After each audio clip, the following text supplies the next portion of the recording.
Welcome to Cryptic Chronicles, a show dedicated to exploring everything fringe, cryptic, and weird in the world. Today on the show, we're going to get into Bitcoin, blockchain, and the amazing journalist Ethan Liu, who somehow I was lucky enough to be allowed to have him on my show, which is pretty humbling. And he's been on the front lines since the inception of cryptocurrency, more or less. It's actually a subjective topic and doesn't have enough evidence behind it to say definitely who or when or what concerning the origins of Bitcoin. However, Ethan Liu has become quite the successful Bitcoin investor and details the journey in his soon-to-be released book, Once a Bitcoin Miner. I got a pre-release copy of it and couldn't put it down. This guy has some skills in writing, to say the least. And he's also been to North Korea for Bitcoin, which is crazy.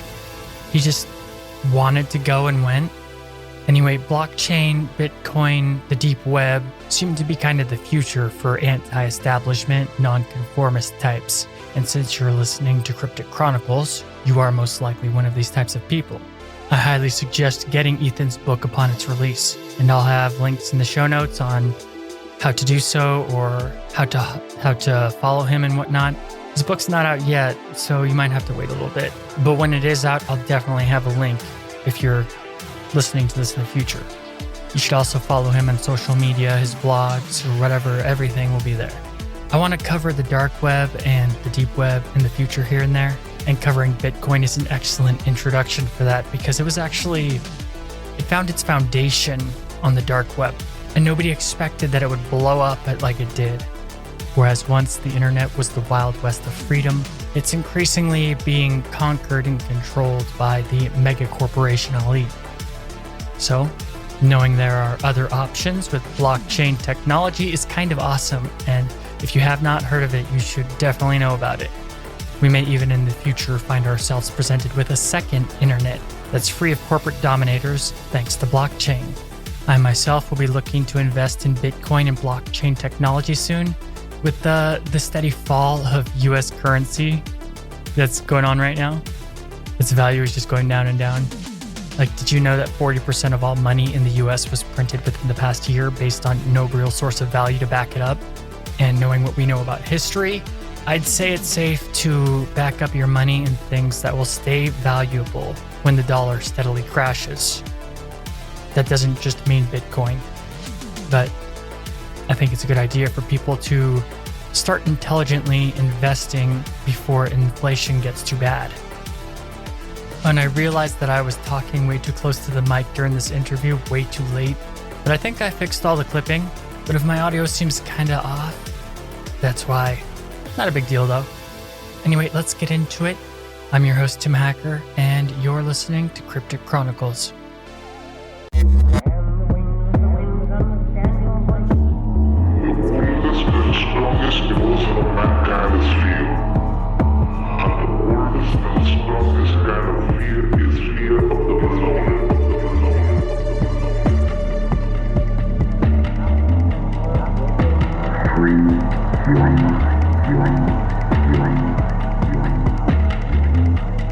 Now is the time to take risks.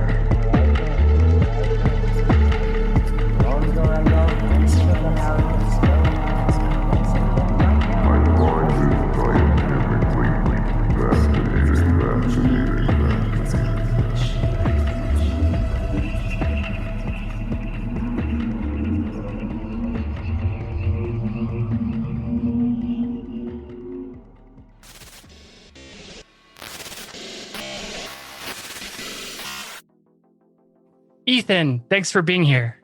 Thank you for having me, Tim. Yeah, of course. Can you give us a brief overview of yourself and how you got into Bitcoin? So I am a journalist. I write a column at a newspaper in Canada called the Financial Post. And before that, I was at Reuters. I spent 2 years there. But we all contain multitudes. So I was an early Bitcoin investor. And I know the term early is a subjective term. There are definitely lots of people even earlier than me, lots of really super OGs, but I got in at around 2013. And I recently wrote a book, Once a Bitcoin Miner, Scandal and Turmoil in the Cryptocurrency Wild West. And yeah, it's about my adventures in the crypto space. And among the highlights, I was in North Korea with Virgil Griffith, who at the time was from the Ethereum, pleaded guilty to helping North Korea to overcome sanctions through blockchain. Yeah, that was crazy. That was at the end of the book. That was pretty fascinating. Yeah, and that was, I can tell you, that was very unexpected. I was not expecting to include that in the book because the defense has said that what he said at the conference, he just presented publicly available information. And you know, having been there, I feel that's accurate. It's just like information that you can read on a Wikipedia page. So I didn't think it was anything spectacular. So when Virgil got arrested, when I heard the news, that was an absolute shock. Yeah, and then at the end, it was really hard to chase down people to get stories and stuff. They were just like Lan was his name, Jan, and it was just a mess. Oh yeah, so one tenet of journalism is to be transparent, and the idea is that nobody should be surprised to read about themselves. And you know, they may not like what you wrote, and they may really hate it, but they should know that this bad information. Maybe not bad, but whatever you want to write about them, they should know that it's coming out. It's both an ethical and a legal obligation. And so as a journalist, what you have to do is that you have to present what you write to the people, and you know, maybe not wholesale, but the substance of it, and to seek their comment, because everyone deserves their opportunity. And you know, like, humans in general, we dislike confrontation. So, and I think I especially so. It's actually very uncomfortable, but I think uncomfortable is also good. So I'm gonna go on a bit of a tangent here. You know, in Game of Thrones, the Northern customs, they say the man who passes the sentence must swing the sword. So, and the idea is that if you're the liege lord, if you want to damn someone to die, that's a very big thing. And if you're not willing to bear the uncomfortableness of personally killing the guy, you maybe you should reconsider. Maybe the guy doesn't deserve to die. So I think similarly, as a journalist, whenever I write about people, I should be willing to look them in the eye and tell them I'm writing this about them. And if I am not willing to bear that uncomfortableness, perhaps I shouldn't be writing about them. I respect that a lot. Oh, thank you. Not everyone does. Yeah, absolutely. Because you really wanted to get their side of the story, and they were trying to fight you against you for it. It's like, no, I want to document your side, so that way it doesn't come off in a way that maybe you think is not fair, which I thought was very ethical. Oh yeah, thank you. But I think lots of people they may not necessarily get that, and they might take an antagonistic view, and that's when I guess the job becomes harder. Yeah, that's when it gets kind of weird. Oh, yeah. When I first picked up the book, I read the prologue, the intro, and I was like, what is going on here? It's like a shootout and stuff. And I was like, where is this book going to take me, you know? But it was actually really, I found that was a real interesting way to like pique someone's interest in the book. Oh yeah, thank you. And great start.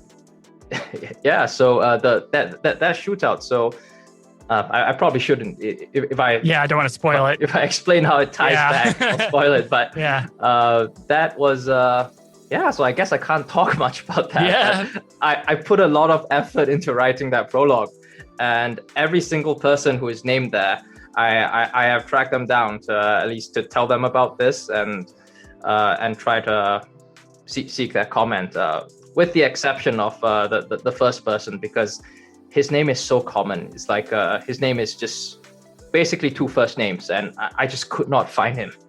That was just a great way to start the book, though. Oh yeah, thank you. Yeah, it was amazing. Yeah, sometimes I feel like maybe I should write a whole book on just that episode, because there is a significance to that episode. That was when the gang violence in the city of Calgary, where part of the book is set, that's where the gang violence spilled over into the civilian world. Because in the past, cops didn't care if the gangsters kill each other, but a whole bunch of civilians died, and they cracked down, and organized crime is like very much diminished in the city now. Well, that's good. Yeah. So in Bitcoin's early use on the dark web, I find that pretty fascinating. And I didn't even know who created Bitcoin, but it was most people say that it was Satoshi Nakamoto, right? Yeah, and I guess beyond the name, most people don't know anything about the person.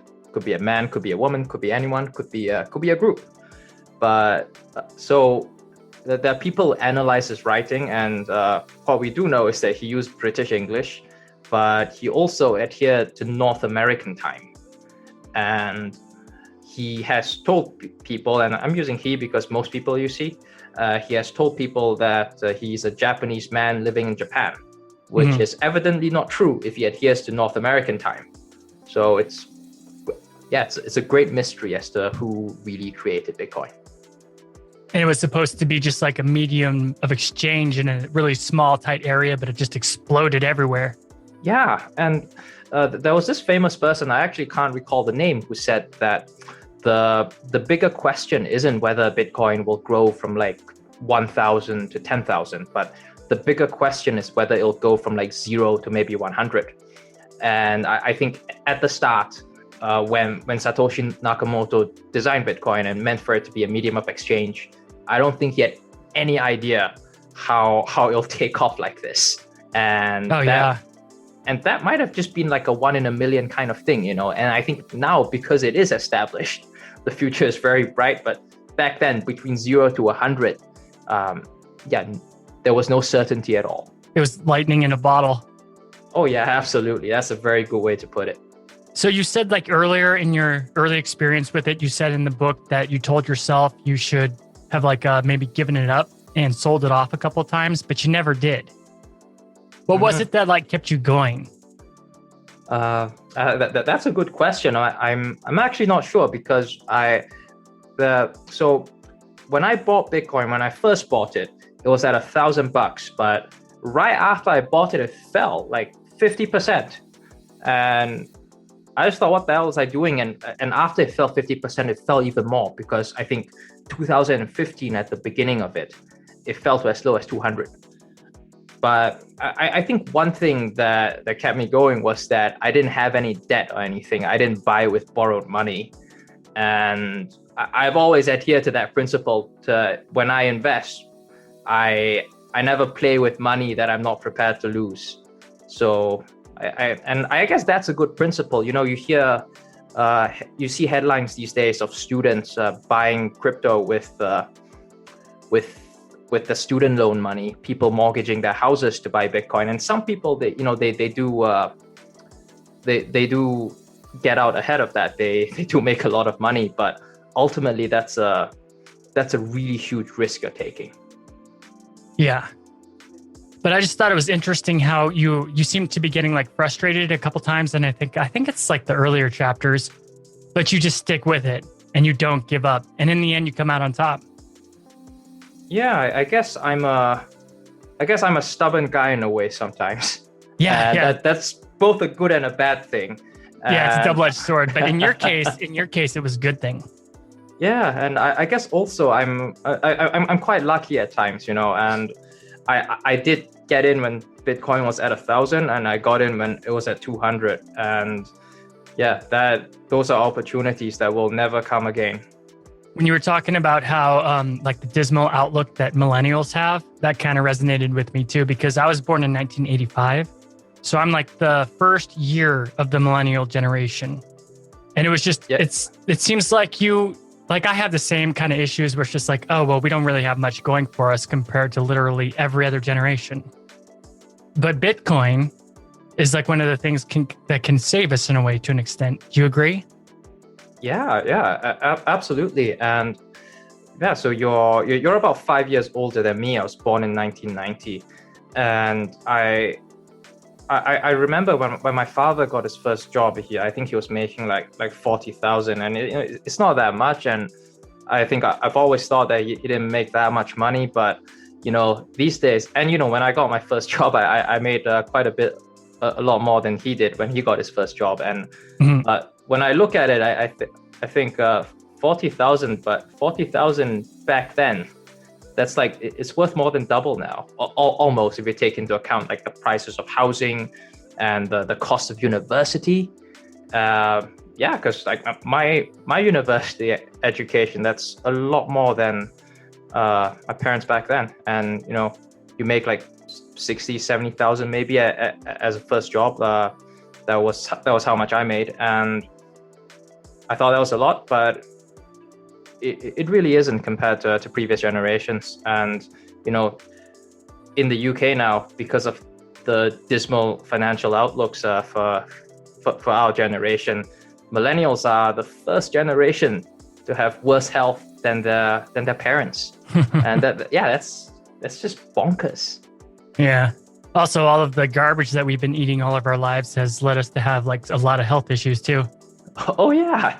I found that statistic while I was looking up all these other statistics, and it doesn't have that much to do with the economy, but a millennial man's sperm quality is way lower than all the men that come before him. Yeah, it's bad. And it's very depressing, eh? Yeah, and when you say that in the book, you say it in such a, I should have written it down, I didn't, but I thought it was very poetic how it was like you're in a generation where it's just something literally wrong with all of us is just inherently wrong. Like, and it's a weird feeling to have. Yeah, absolutely. Like that, and when you were talking about all of that stuff, listeners, when you definitely read the book, and it's really good to read it. I mean, I had a fantastic time reading it, and he really goes in depth to a lot of this stuff that's kind of heart-wrenching sometimes. Mm-hmm. Oh, thank you for saying that. When writing it, it's sometimes hard to know whether like what you're feeling, how you'll come across through your words, whether your thoughts will come across 100%. But clearly it did. You got exactly what I was writing. Well, I can tell too that you are an extremely experienced writer because your writing is top notch. Oh, thank you. Yeah, easy. So, and then the book you were talking about how if Google could choose to read all of your emails, you'd never know about it. So do you think that we give these mega corporations a lot of power and trust to the extent that it's actually kind of stupid? Oh yeah, absolutely. And I should tell you something about the whole trip to North Korea. So after Virgil Griffith got arrested, when the cops were investigating, mm-hmm. they subpoenaed the email accounts of a whole bunch of people who went to North Korea. And what happens in a subpoena is that, that type of subpoena is that there is a legally enforced delay. So when the FBI reads your emails through that, you wouldn't know about it until 6 months or a year after the fact. So you have no way to fight it. You only know when it has already happened. And yeah, that feels very invasive, and that kind of sent a chill down my spine. And but the FBI, they were only targeting Virgil Griffith. Like they were mm-hmm. when they looked into the email accounts of another conference goer, they were looking for evidence against Virgil. Mm-hmm. But still, well, he said a little bit too much, and he was kind of naive. Oh yeah, absolutely. And yeah, at the heart of that issue is that we rely so much on these online services, and we think of them not as tools we use, but more like limbs. Your email account is very important to you.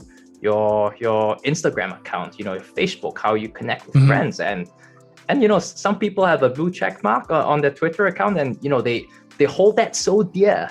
Because I remember when I got verified, my girlfriend texted me very excitedly. It's like as if I got elevated into nobility. And but these things aren't really ours. We have no rights in the digital world. Anything like your email account. What happens if tomorrow Google just says you can't have this account anymore? We're closing it, and it's gone. There is nothing you can do. Yeah, and it's actually quite frightening because in the real world, the luckier of us, we have rights, but online we are just serfs. We submit unconditionally to our digital masters. Yeah, and I hate that. But I think that Bitcoin and blockchain are an excellent way to kind of fight that, like you said in the book. We'll be right back to the interview with Ethan Liu after a quick break.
Do you like food? Do you not like going places? Do you like staying home and having food brought to you? Well, you're in luck, because a thing called Blue Apron exists. With multiple pricing, there's a way to get the gourmet delicious meals under any budget. And it's totally worth it. Cryptic Chronicles would not promote Blue Apron unless it knew how good it is for you. With all the junk and everything these days, the majority of people sustain themselves on poison and don't even know it. A healthy spirit, mind, and body requires a healthy lifestyle, and the ability to take care of yourself, and feed your body all the nutrients it needs to function at its best in our highly demanding lives. You get to choose your own meals. The chef-designed recipes include balanced Mediterranean delicacies, quick one-pan dinners, and top-rated customer favorites. Unpack your home-delivered box with enthusiasm because there's a guarantee on freshness and the highest quality of all Blue Apron products and ingredients. Create magic following our step-by-step instructions. You'll experience the magic of cooking recipes that the master Blue Apron chefs created with your family's tastes in mind. With step-by-step instructions, so you never miss a beat and have to get frustrated about making the meal. I know I do that. At least, when I'm not eating a delicious Blue Apron meal that is responsibly sourced, quality ingredients like fresh produce, sustainable seafood and exclusive spice blends means you're going to have a meal that's top tier over the common fast food garbage most people eat. And Blue Apron cares about the environment, which is another reason I love them so much, with recyclable ice packs and packaging to ensure your ingredients stay fresh until you're home and ready and easily disposable for the health of Mother Earth. Do yourself a favor, and take care of your body and mind the way nature intended it, with a healthy meal that's also gloriously delicious. With Blue Apron, the yummy goodness is dropped off right to your very doorstep. So if you like food, and you like not going places, then why not try Blue Apron, and give your mind a rest from going to crowded grocery stores, and writing a list of stuff to get, only to forget half.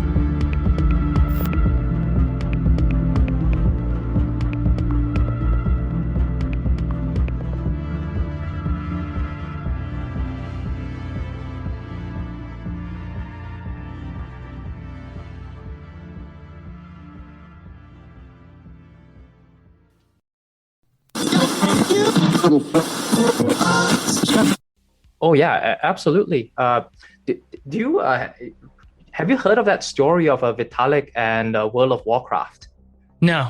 Oh, this is a good story. So Vitalik Buterin, the main founder of Ethereum, he's talked about this story quite a few times, that he's an Warcraft player, and he has this character which can cast some spell, a warlock spell, and it's a difficult spell. So to be able to cast it, you have to get your character up to a certain level. You have to play a lot, put a lot of effort into it. But one day, Blizzard, just the company behind World of Warcraft, just decided to remove the spell. And so in the real world, it's as if you spend a lot of time learning how to drive a car, and you get your driver's license, but one day the government says, fuck you, we're going to take away your driver's license. And I guess to him, that was like that. And he said, quote unquote, I cried myself to sleep. And that was one of the reasons he created Ethereum, because he wanted a more democratized internet where, these big companies, they don't hold so much control over, so much unchecked control over what we do. And Ethereum has a lot of problems, I'm not surprised, because crypto as a whole, it's just barely more than 10 years old. But at the heart of that, I think is a very pure aspiration that is quite noble. Oh yeah, I love the anti-establishment nature of Bitcoin. Yeah. I should share another story that I heard, that there's a young Afghan girl. So like after Kabul fell, after the Taliban retook, or as the Taliban were retaking Afghanistan, the loss of refugees, and because of how bad the monetary system is, how lousy the currency is, when the refugees flee, they can't take their money with them. But one young Afghan girl, young woman, she had Bitcoin, and she memorized her passphrase. And so it was a long journey out of Afghanistan. She traveled through the Middle East. Her ship sank in the Mediterranean, and she had nothing but the clothes on her back. But in her head, she carried 2 Bitcoins, and she was able to fund a new life in Germany. So, wow. And I think that's at its heart, that's what one of the beauties of Bitcoin, that it allows you to do that. It's outside the system. Mm-hmm. That's a fantastic story. So what do most people misunderstand about your work, about what you do in Bitcoin? Uh-huh. Well, I think lots of people have a distrust. Lots of crypto people have a distrust against mainstream media, and at the same time, lots of people who read mainstream media have a distrust toward crypto. So it's a very fine line that I walk, because the Financial Post, I think it's largely read by older people. And for example, every time I write a column, there's a same guy, who will post something not specific to my column. It's like, it's evident he hasn't read it, but he will say something bad about Bitcoin. Like, it's backed by nothing. It's used only by criminals. So it's just slander, propaganda. Yeah, and I have no idea why he does that. And I actually thought of writing a column about that, because I think it's important to understand why large sections of the population have something like visceral and inherently against crypto. And I asked him if he wanted to do an interview with me, and he declined. But I think, that is one of the one of the misconceptions that I guess I have to deal with, because quite a lot of the people reading what I write, they're not that partial toward crypto. Yeah, it gets a lot of hate, but that's mostly from people who don't understand it. Yeah. But like people who understand it, I think crypto can sometimes also be quite tribal, and there are lots of people who, I guess, will dislike anything that. Yes, sorry, I lost my train of thought there for a while. They'll just dislike anything that goes against the grain. Yeah, that I guess challenges their worldview, and I'm not saying crypto is full of that. I think in every group, every subculture, there are people like that. But I guess combined with the distrust of mainstream media, so I when I write, I usually have to think about both sides of these people on far ends of the spectrum, and how I walk that line. Man, it's hard. Oh, yeah. With the mainstream media, I have to read usually like 3 different articles just to try and figure out one topic. So is that, what do you mean by that? So when I read my news and I get my information, I like to read from the right, I like to read from the left, and I like to read from the center. And then in all 3 of those articles covering the same topic, I can see what's going on. I see. I usually use an app called Ground News that shows all the bias and stuff. I see. Oh, that's very interesting. Yeah, because normally it's just, I hate to say it, but a lot of the stuff out there is just straight up propaganda. And people can't, I think you said this in the book. I think you did. You said people can't really tell the difference between news and propaganda these days. Yeah, and I think... So I personally think this is an issue, and maybe as a millennial I'm biased, I feel this is an issue that the really old people have and the really young people have, like the boomers and the Gen Zs. And they are the least tech savvy generations. And it's interesting because I feel Gen Z, that they're not very tech savvy, because I think you and we grew up when all these apps, they're not so beautifully built, they're not streamlined. Oh yeah, and remember GeoCities, and remember Napster. Napster, yeah. So we had to really tinker under the hood, and we had to download our own MP3s and transfer them to the MP3 players. So I think we dealt with the nuts and bolts a lot, and we dealt with the nuts and bolts of the internet, and as a result, I think we've developed kind of a good bullshit detector, but. For Gen Z, everything is built for them. They grew up with iPhones, and So they've never had to peek under the hood.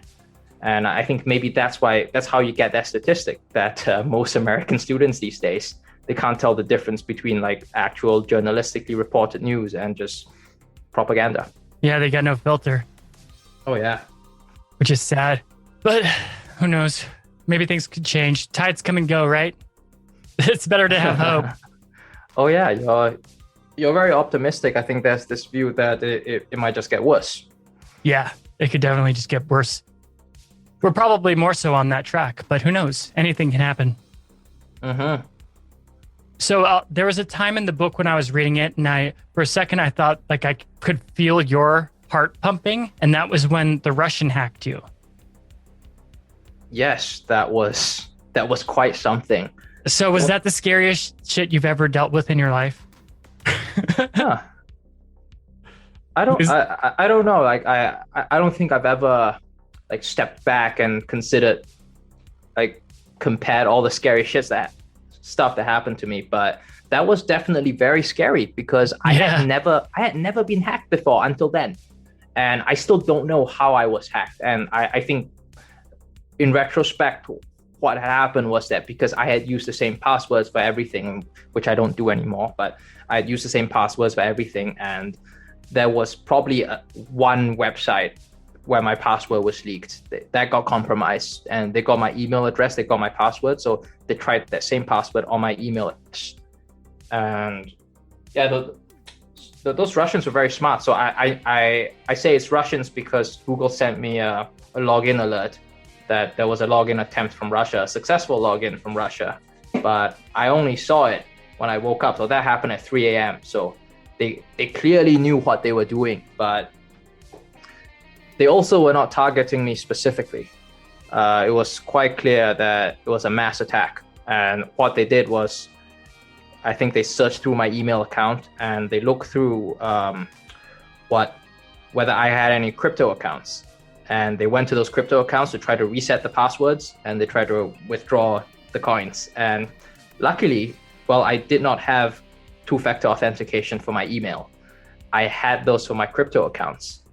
And so I didn't lose any money, but it was a good lesson. And such is the best type of lesson, it makes you very scared, but ultimately I'm glad I was lucky in that instance. That could have gone real bad real quick. So listeners, make sure that you use those two-way authentication stuff when you're doing anything on the internet, especially with Bitcoin. Yeah, especially with Bitcoin. These things are irreversible. Once you lose them, they're lost. Yeah. Like, I don't know if I should talk about it in the interview, but you were talking about the LSD and how you ordered it on the dark net and it never came. Oh, yeah. I got ripped off on the dark web. So I was an idiot. You're like, I'm not seeing that Bitcoin again. Yeah, and back then it wasn't a lot, but I think that was like almost half the Bitcoin that I lost. So yeah, that would be like what, like $15,000, like $20,000 maybe. Yeah. Yeah, I like in the book how throughout the entire book, you show like where you're at with the Bitcoin, like the number of it. So like it increasingly goes up and down. You know what I'm saying? Like on the side parts. Oh yeah, like how the I guess how the sections of the book are arranged. So it starts from like I thought that was really interesting. Yeah, I hadn't seen that before. I felt that was a good way to frame it. Like the different eras of Bitcoin, how that they are characterized by the price movement. Yeah, and then eventually, like, you gave those Bitcoins to your parents, and then, like, later on, they were like, holy crap, this is worth, like, a lot of money now. And you convinced them that this was a thing. I bet that felt pretty good. Oh, yeah. I feel to really convince people, you have to give them skin in the game. Mm-hmm.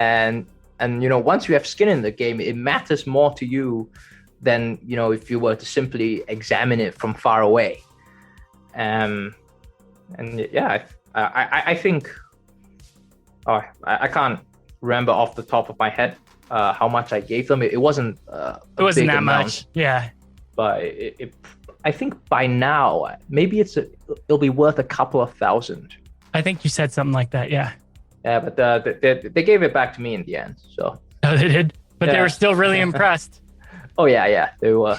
So you grew up in Germany, you were born in China, and you moved to Canada? Oh yeah. So I think I did have a bit of a globalized upbringing, but Yeah, that's interesting. yeah, I'm still quite ashamed that German is my worst language. So there actually was an interview that there was a German podcast that wanted to interview me, and I had to say like I am not fluent enough to handle like a back and forth interview. Now I try to pick the language up though. Like I think I'm fluent enough to order in a restaurant, but I think that's about it. So what do you like best? Like out of the languages I speak. No, out of the places you've been. Oh, Not North Korea, don't include that. well, I would say I love Canada a lot, but that is mainly because I have a lot of ties here now. So my girlfriend is here, and she has a job here, and I have friends here. I would say I love Germany, but I left when I was a kid, so I don't really. I have like a few family friends there, but I don't have many. Like I don't know lots of people my own age there. But in terms of food, I really do miss German food. So, during the pandemic, I was traveling like slightly before the pandemic started. I ended up in Germany, and I brought back like 24 jars of this thing called Schweinkopfsulze to Canada. So it's like it's a meat jelly made with pig's head, and it's not for everyone, but I love that, and I could not find the same variety in Canada. And yeah, And it is German. beautiful too. Oh yeah. I actually haven't been to the Alps, but one of my desires. So what do you think is the origin for your passionate curiosity for these closed off totalitarian states? Like, why did you want to go to North Korea? Yeah, I think one of the reasons is I wondered how I would turn out if I were born and raised in a place like that. Because the only reason that I'm able to pursue what I do is because of the opportunities my parents gave me. Because I think my father, for example, he grew up in a China that is quite similar to North Korea at the time, because China's economic boom, China's opening up, they're quite recent things. Back when he was growing up, 1960s, 1970s, it was a different place. And he's a guy who really loves literature, and he's the only guy I know who can read classical Chinese, which is like a whole different language than like modern Chinese. But he has a great knowledge of that. But he became an engineer, and I think a large part of that was because he grew up in a place like that. To succeed in life, to get out, to get a better life, you have to study the hard sciences. But he became an engineer. But after he did that, he was able to provide a life for me that enabled me to study something as useless as journalism.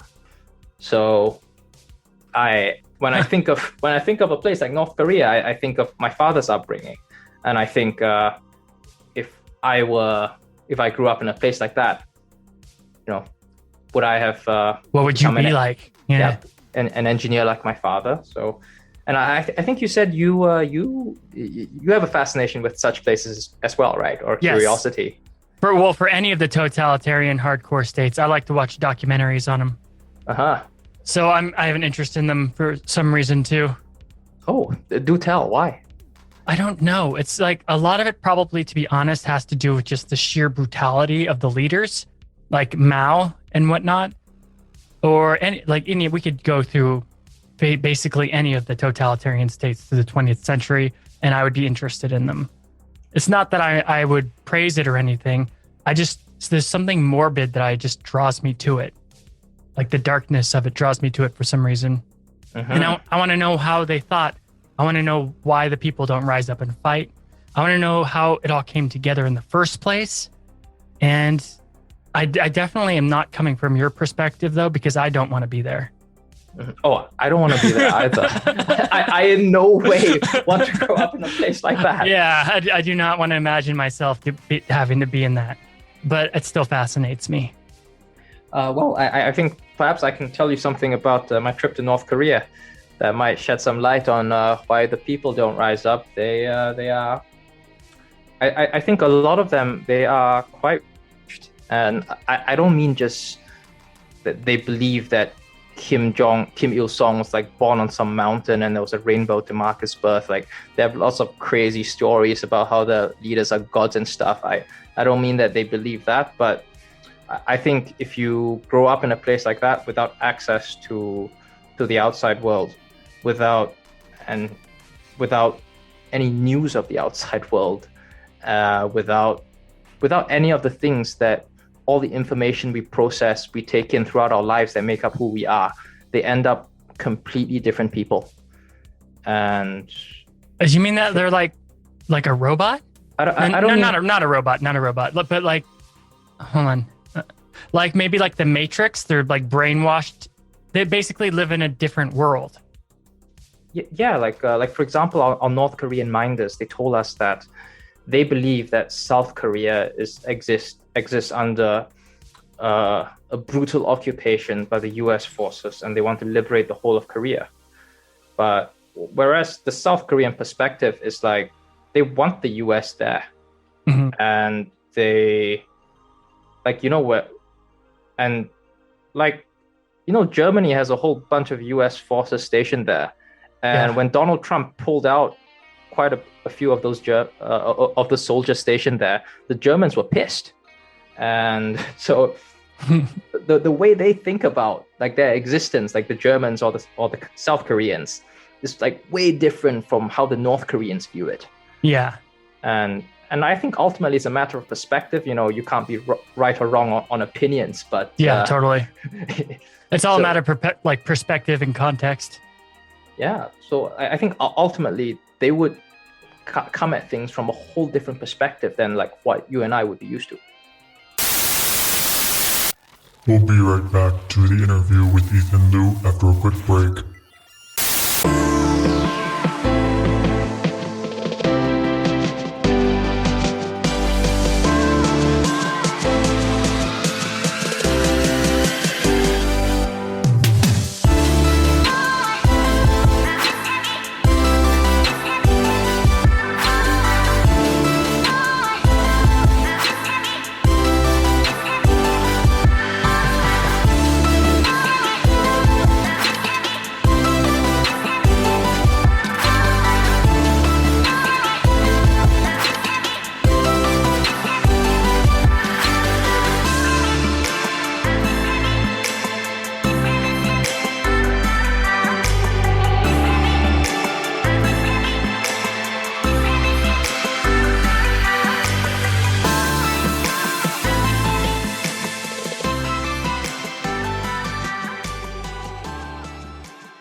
Hi there, thanks for listening to Cryptic Chronicles. The show is sponsored by Blueberry, and if you're interested in starting your own podcast, use our link. We'll even give your podcast a shout out.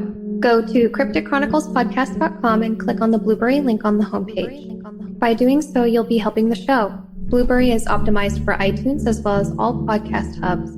You won't have to worry about expensive contracts or fees. In fact, you won't have to leave your own website. You'll have your own RSS feed and no third-party sites. Try it for a month free by going through Cryptic Chronicles. Also, if you're a fan of cryptic content, please support the show on Patreon. By giving just $1 a month, you can really assist us in posting more content frequently. You'll also have access to bonus ad-free episodes of the show and the Discord channel. To keep up with all Cryptic Chronicles content, follow us on Twitter, Instagram, Tumblr, and of course Facebook. Give the Facebook page a like and join the Cryptic Chronicles group. We'd love to hear from you. Thanks for supporting the show, but most of all, thanks for listening.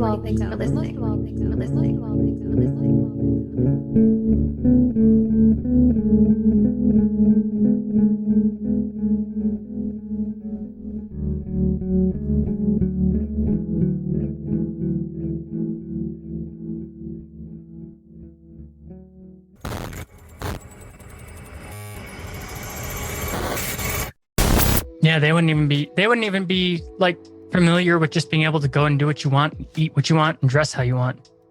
And that's just like a whole different universe to us. Oh yeah, like if you look at the North Korean men particularly, I think everyone just wears the same 2 or 3 different types of things, which They have their state haircuts. oh yeah, which I found interesting in its own way. Oh man, that's so lame, having to get one of like 5 state approved haircuts. Like what? So Oh, yeah. when you were putting everything together in the later half of the book, I'm not trying to give away any spoilers, but was that more stressful than the North Korea stuff? Because it seemed like you were trying to you're running around pretty crazy trying to find Jan and whatnot and all that, with the lawsuits going on and everything. Oh yeah, that was quite uncomfortable, and like we talked about earlier. I guess no one likes confrontation, but I think it's something I'm used to. I remember early on in my career, I wrote this story about how the king of Swaziland, I guess back then it was called Swaziland, now it's called Eswatini. It's a landlocked African country. His plane had been detained in Canada because some other guy alleges that the king owes him money. And so they were fighting about that in court, and I broke that story, and it's quite embarrassing for the king. And also the documents filed to court, they spilled forth quite a lot of unflattering personal details about the king, such as how he did not like to share a washroom with others, and it wasn't a flattering story. But so as the case progressed, as I reported more on it, the Swazi officials who I had to seek comment from, they grew more and more hostile toward me. And like sometimes that we had physical appearances in courts. When I was in court, I had to go try to talk to them. That was deeply uncomfortable, but Yeah. that was not the most uncomfortable. There was this other time when I had to so there was a 14-year-old girl in Toronto killed by a stray bullet from a gang shooting, and I had to get comment from the mother. It was just like maybe not even 24 hours after she died, and so I had Brutal. when I pulled into the compound, I could see like on the front lawn, like the 20 people there, like friends, family, whatever, just sharing a collective gloom, and I was like, I just couldn't bring myself to do it. And I was still smoking back then. I was at the car, I was just one cigarette after another, and hoping that maybe like there'll be an earthquake or something, and so I won't have An to act make of the God. approach. I eventually did, but so that was very uncomfortable. Yeah. So ultimately, I guess maybe the fact that I've made these approaches so often in my career maybe has calloused me in a bit, and maybe I have a higher tolerance for uncomfortable situations than people who don't do this. But Yeah. at the same time, I still felt very uncomfortable, particularly when approaching Jan, because he was quite abusive. But Yeah. What was his problem? well, I can't speculate to what he was thinking, but It seems so ridiculous. Like, But, why you would know- you not want to defend yourself and have your own side of the story? well, I don't know, but I had a job, and I sleep easy knowing that I have done my job. Yeah. So what's the worst thing that's ever happened to you concerning your work? Worst thing that has ever happened to me.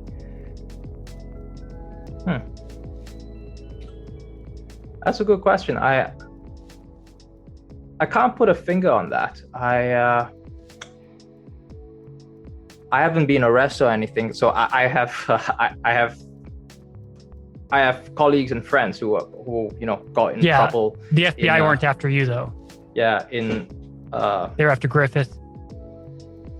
yeah, and I think ultimately I actually feel very lucky, and not just from North Korea, but a big part of it that is that when we arrived in North Korea, Virgil Griffith, he was a crypto big shot, so he was supposed to be a speaker at this thing, but the rest of us, we thought we were going to be like passive participants. We were going to go there to listen to what the North Koreans had to present. But on the first day, they told us, no, you guys are the presenters. And I was like, what? And a part of me felt that it's probably not a good idea to present crypto to North Koreans. Yeah. But, I'm not saying like I saw the future or anything. So I think about a lot of things. That wasn't a thought that I thought about very strongly, but that I did have an inkling of that thought within me. And, I ended up declining. So I didn't speak at the thing. And which turned out to be an awesome move. Yeah, and I'm also not American, so the law of virtual violated. It applies only to Americans. Oh yeah, you said that in the book. But still, it could have been, I don't know, could have got some thorns in your side anyway. Yeah, and also a lot of people, they had, okay, maybe not a lot. I think I know at least 2 of the 8 people that went to North Korea with, they had their email accounts subpoenaed, like how we discussed just now. Mm-hmm. But that also didn't happen to me for some reason. And that was the incident that made me switch to Proton Mail. So I think ultimately I count myself lucky. Yes. You're smart though. You were just being smart. You did everything right. Oh yeah. I guess you can put it that way. Yeah, because it seemed like Griffith and the other people were kind of like, just like shooting from the hip a bit and just going for it, whatever, going. But you were the one that was actually analyzing things and being like, I don't know. Yeah, and Virgil Griffith, so he, I don't think he truly understood that the authorities were after him, because so he, as an American, could not go into North Korea without express permission. So yeah, he sought the permission, he was denied, and he went anyway. And then in North Korea, he was telling us that, I don't know who initiated that meeting, but he said he was going to talk to the State Department officials when he got back. Which is dumb. Yeah, and I think, like it's dumb in retrospect because it's double dumb. Yeah. But at the time, I think he was thinking like, perhaps it was maybe he felt it was his patriotic duty to debrief his country. He thought he was doing the State Department a favor, maybe. Yeah, but you never talk to cops. Yeah, I guess. I guess the State Department officials, they weren't cops, but I imagine they referred the matter to the FBI sometime after that. But yeah. I guess he never really suspected anything until it was too late. Until he got in trouble for giving secrets of Bitcoin to North Korea. Yeah. And I think ultimately he didn't really give any secrets. So he didn't. The charge against him is that it's not that he had succeeded in doing anything. It's just that he had the intention of helping North Korea, and that he acted on the intention. And he admitted to it. Yeah. Which that alone is actually kind of a big deal. You don't admit stuff like that to cops. By cops, I'm talking about FBI, all of them. Yeah. But it's, I guess it's pretty hard to deny that he went to North Korea because he posted his visa on Twitter. Yeah. And he was talking publicly and about it. He asked to go. So yeah, you're right. Yeah. Yeah, I think ultimately it's just a very unfortunate situation. And I feel very badly for him because I was in court and I could see his emotional state, and it wasn't great. He was breaking down. Oh, it wasn't that, but I could hear him sigh audibly at times. And he said he had depression and he was taking medication for it. And as well, when you admit something in court, the court has to be satisfied that you know what you're saying and you're not doing it under coercion. So you have to say everything out in your own words. And it's just very uncomfortable. You have to say like, I, Virgil Griffith, did all of this. Man, that's some crazy stuff though. So I'm glad that you stayed on here this long with me. I really enjoy this. Oh, I love talking about this. Thank you for having me on. Absolutely. So what's the core message that you'd like to leave with the listeners concerning your work and your knowledge? Well, I think lots of people look at Bitcoin and crypto and blockchain through the lens of either monetary policy or computer science, but I chose to look at it more through the lens of the human condition. And so that's what the book is about. It's about people, and Yes. it's a story. And I think stories are the best way to get people into sometimes concepts that can sometimes be abstract. Yeah. And so, Which the book does very well. It's very like it's human interaction like throughout the entire thing. And the way you write is just really easy to read too. oh yeah, thank you. I'm glad you found it that way, because that was what I tried to get across. And Man, so, I read it in 2 days. Oh man, I zipped right through it. I'm very glad to hear that. Sometimes when you're writing, like, you have no idea whether you're crazy or not until the book comes out. Oh, that's great. I think that the best part is the end and the beginning. Oh yeah, that was. I put a lot of effort into that, but I won't elaborate so as not to spoil things. No spoilers. hmm So, where can my listeners connect to you online? Where can they find you or your content? Oh, they can just Google me. I'm easy to find, and Ethan, conventional spelling, and last name Lou, spelled Lou. And the name of the book is Once a Bitcoin Miner, Scandal and Turmoil in the Cryptocurrency Wild West. And if you want to buy it, and if you hate Amazon, you can try a local independent bookstore. But it is available on Amazon as well.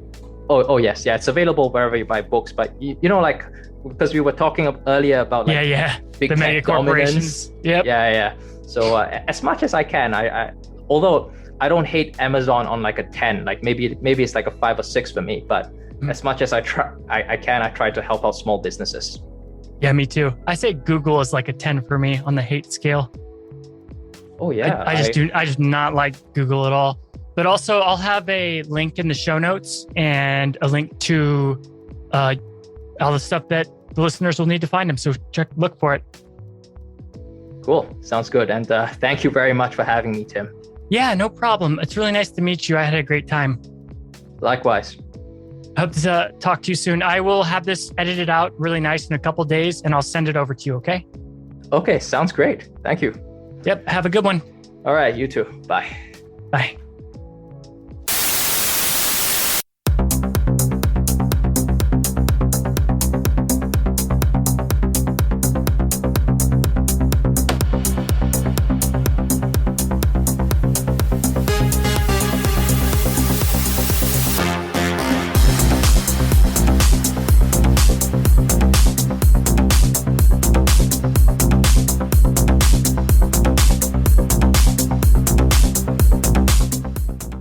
That's all for today's episode. I really enjoyed having Ethan Lou on the show, and his knowledge of Bitcoin is unrivaled. As I'm sure you could tell, he's also a really chill person. Make sure you follow his work, and don't forget to pick up a copy of his book, Once a Bitcoin Miner. Links to him in the show notes. Follow him on social media, everything. You're not going to want to miss it. And let me know if you liked what you hear so we can steer future content together and maybe get more blockchain legends on the show. Cryptic Chronicles is available on iTunes, Spotify, Podbean, Stitcher, Google Podcasts, and basically all podcast hubs. You look for us and we're there. If you can, make sure to like or comment or review wherever you hear this content.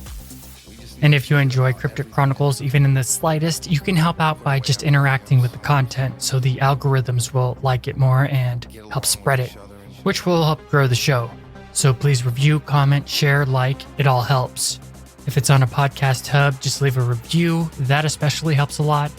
Though the show is free to listen to, the cost to produce it is substantial. By pleasing the gods of the algorithm, you are doing more than your fair share of supporting the show. And if you really, really like Cryptic Chronicles and you happen to be awesome, then support the show on Patreon. For just $1, you can unlock full, uncensored shows with no ads or anything like that.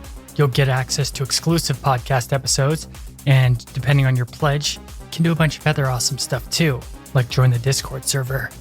Just go to crypticchronicles.com and at the top, click on the Chronicler's Vault. It's a link to Patreon, so you'll be good to go. Or just Patreon/Cryptic Chronicles.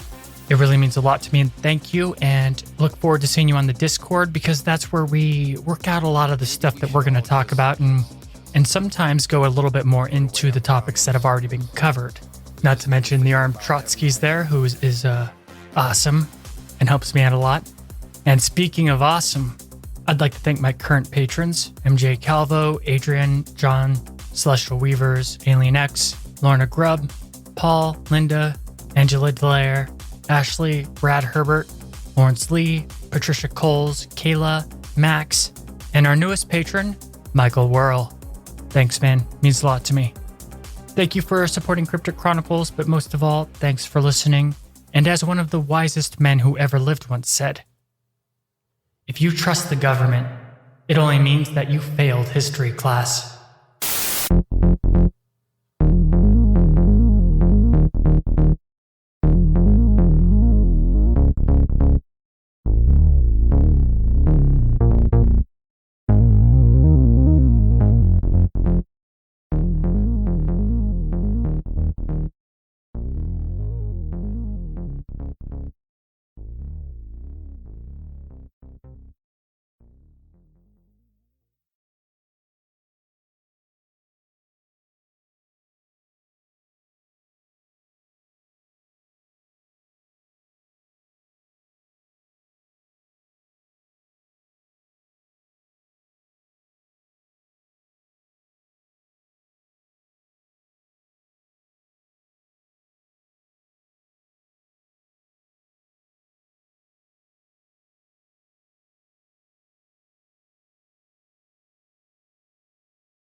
Bada bing, bada boom, bada bing, bam boom.